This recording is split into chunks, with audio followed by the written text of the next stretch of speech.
ভালোবাসার আসলে কোনো ধর্ম হয় না, জাত হয় না, কিন্তু সমাজ আর পরিবারের তৈরি করে দেওয়া দেওয়ালগুলো মাঝে মাঝে এই সুন্দর অনুভূতিটার সামনে এসে পাহাড়ের মতো দাঁড়িয়ে যায়, যেখানে লড়াইটা শুধু নিজের মনের সাথে নয় বরং পুরো সিস্টেমের সাথে। ঠিক এমনই এক মন ছোঁয়া এবং জেদি ভালোবাসার গল্প নিয়ে তৈরি হয়েছিল মালায়ালাম ব্লকবাস্টার একটা মুভি তাত্তাদিন মারায়াতু। আজকে আমি এই দুর্দান্ত সিনেমার গল্পটাই আপনাদেরকে শোনাবো।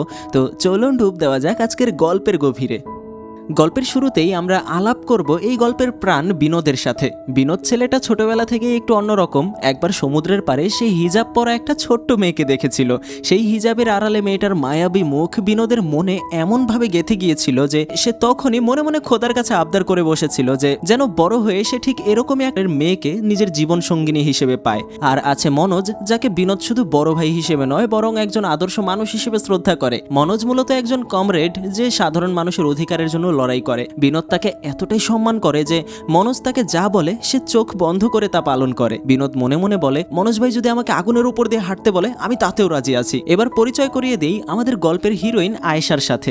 আয়েশা সুন্দরী, শান্ত, কিন্তু জীবনটা একদম অদৃশ্য শিকলে বন্দী। তাদের বাবা আব্দুর রহমান সাহেব চাইতেন তার মেয়েরা একটু স্বাধীনভাবে পড়াশোনা করুক, গান শিখুক। তাই তো তিনি আয়েশাকে কলেজে পাঠান, মিউজিক ক্লাসেও ভর্তি করিয়ে দেন। কিন্তু বিপত্তিটা অন্য জায়গায়। আয়েশার মামা আব্দুল কাদের হলেন এলাকার জেডিএফ পার্টির দাপুটে লিডার। এই বাড়িতে কাদের সাহেবের কথাই শেষ কথা। আয়েশার বাবাও তাকে জমের মতো ভয় পান। আয়েশার মা ছোটবেলায় মারা যাওয়ায় তার সব আবদার বা ইচ্ছা এই কাদের সাহেবের কঠোর শাসনের নিচে চাপা পড়ে গেছে। আয়েশা আড়ালে দীর্ঘশ্বাস ফেলে বলে, আমি কি কোনোদিন নিজের মতো করে একটু ডানা মেলতে পারবো না? গল্পের বর্তমান সময়ে আমরা দেখতে পাই বিনোদ প্রাণের ঝুঁকি নিয়ে আয়েশার সাথে দেখা করার জন্য তাদের বাড়ির সামনে গিয়ে হাজির হয়। কিন্তু কাদের সাহেবের কড়া পাহারাদারদের চোখ এড়ানো কি এতই সহজ? তারা বিনোদকে দেখা মাত্রই চোর বা বিরোধী দলের লোক ভেবে মারধর করতে শুরু করে দেয়। এমনকি পুলিশ ডেকে এনে তাকে গ্রেফতারও করিয়ে দেয়। থানার এসআই কুমার বিনোদকে জেরা করতে শুরু করেন। তুই এই বাড়িতে কেন গিয়েছিলি? কার লোক তুই? বিনোদ ভয় না পেয়ে সাহসের সাথে সরাসরি কুমারের চোখের দিকে তাকিয়ে বলে দেয়, স্যার আমি কোনো চোর বা গুন্ডা নই, আমি আয়েশাকে ভালোবাসি, আমি ওর জন্যই গিয়েছিলাম সেখানে।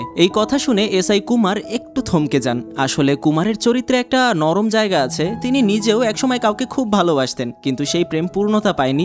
তাই তো বিনোদের স্বীকারোক্তি শুনে তিনি মনে মনে একটু আবেগপ্রবণ হয়ে পড়েন। কুমার বিনোদের দিকে তাকিয়ে বলেন, তোর প্রেমের গল্পটা আমাকে খুলে বলতো। যদি দেখি তোর ভালোবাসায় সত্যি তেজ আছে, তবে আমি কথা দিচ্ছি তাহলে তোদের দুজনকে আমি নিজে এক করে দেব। কুমারের এই আশ্বাসে বিনোদ যেন নিজের প্রাণ ফিরে পায়। সে চোখের কোণে জল নিয়ে তার সেই সুন্দর প্রেম কাহিনী বলতে শুরু করে। সে বলে, স্যার আয়েশাকে আমি প্রথমবার কোথায় দেখেছিলাম জানেন? আমার বন্ধু মোস্তফার ছোট বোনের বিয়েতে। আমি তখনও জানতাম না যে এই দেখাটাই আমার জীবনটা ওলটপালট করে দেবে। আসলে মোস্তফার বোনের বিয়েতে চারদিকে যখন অনেক মানুষের ভিড়, ঠিক তখনই বিনোদ প্রথমবারের মতো আয়েশাকে লক্ষ্য করে। ওই যে ছোটবেলায় দেখা সেই হিজাব পরা মায়াবী মুখ, ঠিক তেমনই এক হিজাব পরিহিত আয়েশাকে দেখে বিনোদ এক মুহূর্তের জন্য স্তব্ধ হয়ে যায়। সে নিজের মনকে বলে, বিনোদ তুই যা চেয়েছিলি ঈশ্বর আজ তোর সামনে তাকেই দাঁড় করিয়েছে। কিন্তু সেই সুন্দর মুহূর্তটা বেশিক্ষণ স্থায়ী হলো না। একটা চরম দুর্ঘটনা ঘটে গেল। বিনোদ আর মোস্তফা তখন সিঁড়ির কাছে মজা করে খুনসুটি করছিল। বিনোদ মোস্তফাকে একটা হালকা ধাক্কা দিতে গেলে ভারসাম্য হারিয়ে সে সজোরে পড়ে আয়েশার উপর। আর সেই ধাক্কায় বেচারি আয়েশা সিঁড়ি দিয়ে গড়িয়ে নিচে পড়ে যায়। বিনোদ আতঙ্কিত হয়ে চিৎকার করে ওঠে, ওরে খোদা আমি এটা কি করে ফেললাম? আয়েশা মারাত্মক চোট পায় এবং তাকে দ্রুত হাসপাতালে ভর্তি করানো হয়। বিনোদের অপরাধ বোধ এতটাই বেড়ে যায় যে সে নিজেকে ক্ষমা করতে পারছিল না। সে বারবার বিড়বিড় করে বলতে শুরু করে, আমার ভুলের জন্য মেয়েটা আজ হাসপাতালের বেডে শুয়ে আছে, আমি যেভাবেই হোক ওর কাছে ক্ষমা চাইতে যাব। পরদিন বিনোদ কাচুমাচু মুখ করে হাসপাতালে যায় আয়েশার কেবিনের সামনে, কিন্তু সরাসরি ভেতরে যাওয়ার সাহস ছিল না। সেখানেই তার দেখা হয় ছোট্ট একটা মিষ্টি মেয়ের সাথে, নাম তার আদ্যা। আদ্যা খুব চটপটে আর বুদ্ধিমান। বিনোদের সাথে আদ্যার তাড়াতাড়ি বন্ধুত্ব হয়ে যায়। আদ্যাকে দেখে বিনোদ একটু ভরসা পায়। আর আদ্যা তাকে একটা মজার জিনিস শেখায়, সেটা হলো কোড ল্যাঙ্গুয়েজ, হাতের ইশারায় বা বিশেষ চিহ্নের মাধ্যমে কথা বলা। বিনোদ ভাবলো এটাই সুযোগ। সে আদ্যার হাত ধরে বলে, লক্ষ্মী সোনা তুই কি আমাকে একটা কাজ করে দিবি? আমি এই কাগজে কোড ল্যাঙ্গুয়েজে কিছু লিখে দিচ্ছি, তুই শুধু ওটা ওই আপুকে দিয়ে আসবি। বিনোদ কাগজের টুকরোয় কোড ল্যাঙ্গুয়েজ লিখে দেয়, আই এম সরি। আদ্যা সেই চিঠিটা নিয়ে আয়েশার হাতে দেয়। আয়েশা যখন সেটা পড়ে সে বুঝতে পারে যে ওই ছেলেটা তাকে দেখতে এসেছে যে সিঁড়িতে তাকে ধাক্কা দিয়েছিল। এরপর থেকে বিনোদের দিন কাটতে থাকে আয়েশাকে এক নজর দেখার নেশায়। আয়েশা যখন হাসপাতাল থেকে ছাড়া পেয়ে বাড়ি ফেরে বা মিউজিক ক্লাসে যায়, বিনোদ দূর থেকে ছায়ার মতো তাকে অনুসরণ করে। সে আয়েশার সেই হিজাবে ঢাকা চোখের মায়া দেখে নিজের মনেই বলে ফেলে, মানুষ এত সুন্দর হয় কি করে? মনোজ ভাই যখন বিনোদের এই পাগলামির কথা জানতে পারেন, তিনি কিন্তু তাকে বকা দেননি, বরং বিনোদের কাঁধে হাত রেখে বলেন, বিনোদ ভালোবাসা যখন করেছিস তখন সেটার পূর্ণতা দেওয়ার লড়াইটাও তোকে লড়তে হবে, আমি তোর সাথে আছি। বড় ভাইয়ের এই সাপোর্ট পেয়ে বিনোদ দ্বিগুণ উৎসাহ পায়। সে ভাবতে শুরু করে কিভাবে আয়শার নজর কাড়া যায়। হঠাৎ তার মাথায় একটা বুদ্ধি আসে। প্রতি বছর ইন্টার ইউনিভার্সিটি কম্পিটিশন হয়, যেখানে বিভিন্ন কলেজ থেকে ছাত্রছাত্রীরা আসে। বিনোদ জানে আয়শা তার মিউজিক গ্রুপের সাথে সেখানে পারফর্ম করতে আসবেই। বিনোদ ঠিক করে সে ওই কম্পিটিশনে অংশ নেবে যাতে আয়শা তাকে স্টেজ থেকে দেখতে পায়। কিন্তু সে কি করবে, সে তো গান জানে না।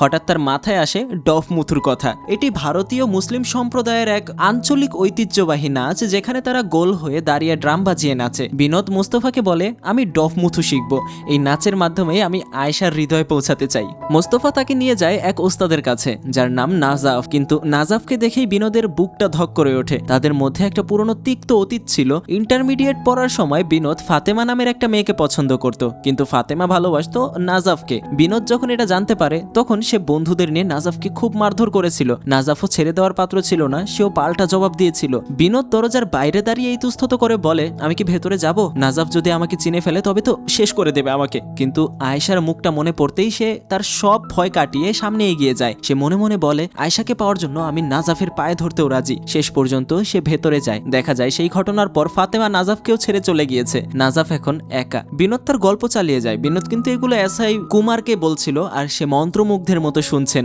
বিনোদ বলতে থাকে, জানেন স্যার, নাজাফ মানুষটা কিন্তু আদতে খুব একটা খারাপ না। ফাতেমা ওকে ছেড়ে যাওয়ার পর সে আরেকজন বড়লোক মেয়ের প্রেমে পড়ে। আর আশ্চর্যের ব্যাপার কি জানেন, আমাদের সাথে ওই পুরনো মারামারি বা তিক্ততার রেশ সে একটুও মনে রাখেনি, বরং আমাদের ওপর রাগ না দেখিয়ে সে ভীষণ ভালোবাসা দেখালো। সেই ভালোবাসার টানে সে আমাকে যত্ন করে ডফ মুথু শেখাতে রাজি হয়ে গেল। অবশেষে সেই মহেন্দ্রক্ষণ এলো ইউনিভার্সিটি কম্পিটিশন। বিনোদ স্টেজে যাওয়ার আগে চারপাশটা খুঁজছিল, আর তখনই তার নজর পড়ল আয়শার ওপর। আয়শাও সেখানে এসেছে। বিনোদের বুকের ধক পোকানি এক লাফে বেড়ে গেল। ওদিকে মনোজ ভাই আয়শার সব ডিটেলস জোগাড় করে বিনোদকে দিলেন। সেই কাগজটা হাতে নিয়ে বিনোদ তো অবাক।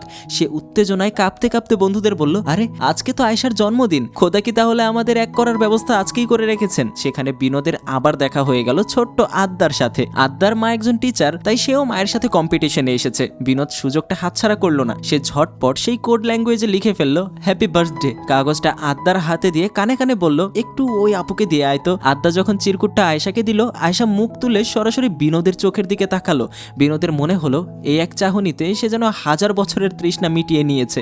সে মনে মনে বলল, আয়শা, তুমি কি বুঝতে পারছো এই পাগলটা তোমার জন্য কি করতে পারে? এবার বিনোদ একটু সাহস সঞ্চয় করলো। সে আয়শার কাছে গিয়ে কথা বলা শুরু করলো। সে তো খুশিতে আত্মহারা যখন শুনলো আয়শা তার নাম আগে থেকেই জানে। বিনোদ ভাবলো এবার মনের কথা বলে দেওয়া মোক্ষম সময়। সে আয়শাকে নিরিবিলি একটা জায়গায় নিয়ে গেল আই লাভ ইউ বলার জন্য। কিন্তু আয়শার সেই অপার্থিব সৌন্দর্যের সামনে দাঁড়িয়ে বিনোদের মুখ দিয়ে কোনো কথাই সরছিল না। সে শুধু অপলক দৃষ্টিতে তাকিয়ে রইল তার দিকে। ঠিক তখন সে দেখলো দূরে এক লোক আয়শার অগোচরে ভিডিও বানাচ্ছে। বিনোদ রেগে আগুন হয়ে গেল। সে লোকটাকে টেনে একপাশে নিয়ে গিয়ে কড়া হুঁশিয়ারি দিল, সাবধান, এরপর যদি আমার আয়শার দিকে ক্যামেরা তাক করেছিস তবে আস্ত রাখবো না। কম্পিটিশন শেষ করে আয়শা যখন বাড়ির দিকে রওনা দিল, বিনোদও তার পিছু পিছু গেল। আয়শা গেট দিয়ে ঢোকার আগে একবার পেছনে ফিরে বিনোদের দিকে তাকালো। সেই এক চিলতে হাসি যেন বিনোদের ঘুম কেড়ে নিল। বাড়িতে ফিরেও সে শুধু আয়শার কথাই ভাবছে। শেষ পর্যন্ত সে আর নিজেকে সামলাতে পারলো না। সরাসরি সেদিনই আয়শার সাথে দেখা করে বুক ফুলিয়ে বলে দিল, আয়শা, আমি তোমাকে ভালোবাসি। আমি জানি এটা হঠাৎ মনে হতে পারে, তবে তুমি সময় নাও, ভালো করে ভেবে দেখো। তবে এর মাঝেই বিনোদ একটা নতুন টেনশনের খবর পেল। ইমতিয়াজ, যে নাকি আয়শার মিউজিক ট্রুপের মেইন সিঙ্গার, সেও আয়শাকে পছন্দ করে। বিনোদ খোঁজ নিয়ে জানলো ইমতিয়াজ নাকি একদম সুঠাম দেহের অধিকারী, তার 6 প্যাক আছে। সে সাথে সাথে আয়শাকে ফোন করে বলল, আয়শা, ইমতিয়াজ ছেলেটা কিন্তু সুবিধের না, জানো ও বডি বানানোর জন্য স্টেরয়েড নেয়, ওর সাথে একদম ঘুরবে না। আয়শা কোনো উত্তর না দিয়ে খট করে ফোনটা কেটে দিল। বিনোদ আফসোস করতে লাগলো, ইস, আমি কি বেশি জেলাস হয়ে গেলাম। এত বারণ করার পরও যখন বিনোদ শুনলো আয়শা মিউজিক প্র্যাকটিসের জন্য ইমতিয়াজের বাড়িতে গিয়েছে, সে আর স্থির থাকতে পারলো না। অপমানের জ্বালা আর হারানোর ভয় তাকে পাগল করে তুললো। সে সোজা ইমতিয়াজের বাড়ির সামনে গিয়ে হাজির হলো আয়শাকে এই প্রশ্নটা করার জন্য, আয়শা, তোমার কাছে কি আমি বেশি না ইমতিয়াজ বেশি? বিনোদ মাথা নিচু করে এসআই কুমারের দিকে তাকিয়ে বলল, স্যার, আমার ওই পাগলামি দেখে মনোজ ভাই সেদিন আমাকে খুব ধমক দিয়েছিলেন। তিনি আমাকে সোজা বলে দিয়েছিলেন, বিনোদ, তুই ওকে প্রপোজ করেছিস সেটা ঠিক আছে, কিন্তু ওর অনুভূতির দাম দিবি না, এটা কোনোভাবেই মেনে নেওয়া যায় না। ও তো তোকে বলেনি যে ও তোকে ভালোবাসে, তাহলে তুই কোন অধিকারে তুই ওকে এমন ডিমান্ড করছিস? মনোজ ভাইয়ের কথাগুলো বিনোদের কানে তীরের মতো বিঁধলো। সে রিয়ালাইজ করলো যে সে আসলে বড্ড বেশি বাড়াবাড়ি করে ফেলছে। সে ঠিক করলো আয়শাকে আর বিরক্ত করবে না, কিন্তু মনের ভেতর যে তার তোলপাড় চলছে সেটা থামানোর জন্য শেষবারের মতো একবার কথা বলতে সে কলেজে গেল। বিনোদ যখন আয়শার সামনে গিয়ে দাঁড়ালো, আয়শা কিচ্ছু বলার সুযোগ দিল না, বরং সে নিজেই এগিয়ে এসে মৃদু স্বরে বলল, আমি তোমাকে ভালোবাসি বিনোদ। বিনোদ তো আকাশ থেকে পড়লো। তার মনে হলো যে সে কোনো স্বপ্ন দেখছে। আসলে আয়েশার বিনোদকে কেন ভালো লেগেছিল জানেন? কারণ বিনোদ তার প্রতি ভালোবাসা, যত্ন কিংবা অধিকার বোধ সবটুকুই সরাসরি আর মন খুলে বলে দিয়েছিল। আয়েশা বুঝেছিল এই ছেলেটা কোনো লুকোছাপা জানে না। বিনোদের এই খুশির খবর শুনে বন্ধু আর মনোজ ভাই যেন চাঁদ পেলেন। এরপরেই সেই ঘটনা ঘটে যা আমরা সিনেমার শুরুতে দেখেছিলাম। বিনোদ একদিন আয়েশার সাথে দেখা করতে ওদের বাড়ির সামনে যায়। আয়েশার মামা আব্দুল কাদের ছিলেন এক লেদার ফ্যাক্টরির মালিক। সেই ফ্যাক্টরির দূষণের বিরুদ্ধে মনোজ ভাই আর অপোজিশন পার্টিরা লড়াই করছিল। কাদেরের লোকেরা বিনোদকে দেখেই ভেবে নিল সে নিশ্চয়ই ওই বিরোধী দলের কোনো গুপ্তচর। তারা বিনোদকে ঘিরে ধরে বেদম মারধর করতে শুরু করলো। বিনোদ যন্ত্রণায় কাতরাচ্ছে আর আয়েশা জানালার উপাস থেকে সেটা দেখে ঢুকরে কেঁদে উঠল। তার বাবা আর বোনও আয়েশার এই অস্থিরতা লক্ষ্য করলেন।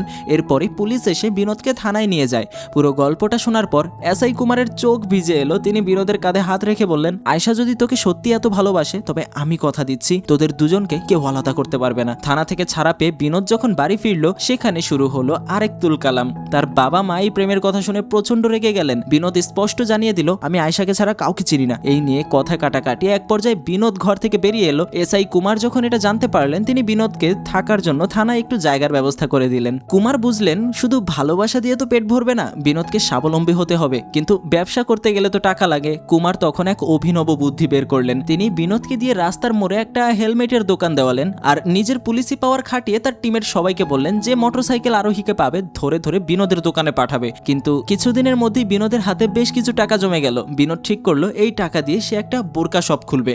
বিনোদ অধীর আগ্রহে আয়েশাকে তার ব্যবসার খবরটা দিতে চায়, কিন্তু সামনে এক বিশাল বাধা। কলেজের ছুটির কারণে আয়েশা এখন পুরোপুরি গৃহবন্দী। তার উপর আয়েশার কাছে কোনো ফোনও নেই যে বিনোদ একটা কল করবে তাকে। নিরুপায় হয়ে বিনোদ মনের সব কথা উজাড় করে আয়েশাকে একটা লম্বা চিঠি লিখলো। কিন্তু সমস্যা হলো কাদের সাহেবের ওই কড়া পাহারা টপকে চিঠিটা ভেতরে পাঠাবে কে? ঠিক তখনই বিনোদের বন্ধুর মাধ্যমে এক নতুন চরিত্রের এন্ট্রি হয় যার নাম হলো হামসা। হামসা আয়েশাদের আত্মীয়। বিনোদের সমস্যার কথা শুনে হামসা এক পায়ে রাজি হয়ে গেল সাহায্য করতে। তবে এর পেছনে তার একটা গোপন উদ্দেশ্য ছিল। হামসা এক সময় বিনোদের বড় বোনকে পাগলের মতো ভালোবাসতো, কিন্তু বিনোদের বোন তার প্রেম ফিরিয়ে দিয়েছিল। হামসা ভাবলো এখন যদি আমি বিনোদকে তার ভালোবাসার মানুষের সাথে মিলিয়ে দিতে পারি তবে হয়তো ওর দিদির মনে আমার জন্য একটু জায়গা তৈরি হবে।